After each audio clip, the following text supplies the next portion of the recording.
Hello, my name is Paul Wilson, and I'm an assistant professor in the Engineering Physics Department. Today I want to talk about two connected themes in the relationship between engineers and society: the obligation of engineers to engage in society and also the manner in which they do so. I recently visited a good friend who works in nanotechnology research in an industrial lab in California. He has a wonderful family, a comfortable home, and takes full advantage of the climate to ride his bike to work every day.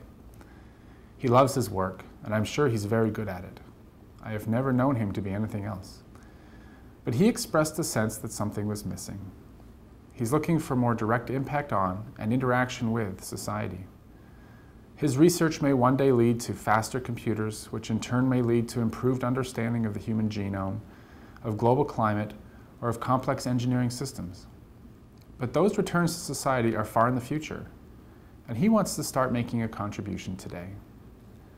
While there are many generic volunteer opportunities all around us, and some of those would benefit from an engineer's perspective, he has a particular interest in those that allow him to leverage his specific expertise. Moreover, he dreams of a world where all scientists and engineers are trained with this sense of obligation. In general, he envisions us being active in the policy debates that too often include too little science. Policy decisions may never be wholly based on science, and perhaps they never should be, but with a more engaged scientific community, one that doesn't simply look down on policymaking as unimportant folly, the role of science in policy can be elevated. For me as a nuclear engineer, it is almost too easy to engage in this role. Public discourse about nuclear energy has always been frequent and is becoming ever more common today. Obvious connections between nuclear energy and global climate change are partly responsible. Since my days as a graduate student, I have taken advantage of these opportunities to become engaged. From hearings on spent fuel storage at local nuclear power plants to international negotiations about global climate change. For many scientists, their expertise does not have such clear connections to the front page issues of the day. How can they contribute to and engage in society? And once they do find a way, how can they do it effectively? In the first reading, Julia Williams is concerned that engineers too easily fall into a relationship with society where they see themselves as superior, to paraphrase, gracing society with the fruits of their intellectual labors. While she might be making too much of the subtle language choice in engineering professional society ethics statements, she has identified the #1 obstacle to a more productive and constructive relationship. Engineers need to listen. The technical paternalism that Williams identifies creates a self-fulfilling prejudice against society at large. By considering himself above the rest of society, the engineer gives up an increment of respect for society's views and begins to close his ears to their feedback.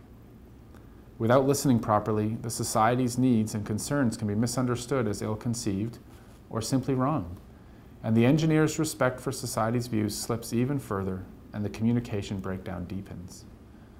In my long experience with public outreach on nuclear energy issues, I have too often heard scientists and engineers answering the wrong questions. In the worst cases, the engineer is just not listening carefully to what is being asked and regurgitates a prepared answer. But in too many cases, the engineer has been not listening for so long that even though she hears the words, she isn't able to hear the unspoken needs and concerns of society that underpin those words. To be sure, engineers should be willing to stand up for their own positions and even provide leadership in the face of societal pressures. But understanding why society is pushing back against the technical solution will only make that leadership more effective. In the second reading, James Trevelyan points out that in the workplace, these same social skills are at least as important as the expertise that each engineer brings to a project. Trevelyan highlights the sentiment that I see all too often: if only the human interaction would stop getting in the way of doing engineering work. This is the workplace manifestation of the disrespect given to society's needs and concerns. If the engineer sees society as just getting in the way of their technical progress, then they are bound to be surprised when society doesn't embrace their product. In summary, engineering education and the engineering profession need to actively recognize the importance of these social interactions as part of the professional role of an engineer. We can no longer treat them as an inconvenience imposed by others. Just as we expect our doctors to have a good bedside manner, we need to expect our engineers to be respectful and thoughtful contributors to society's development.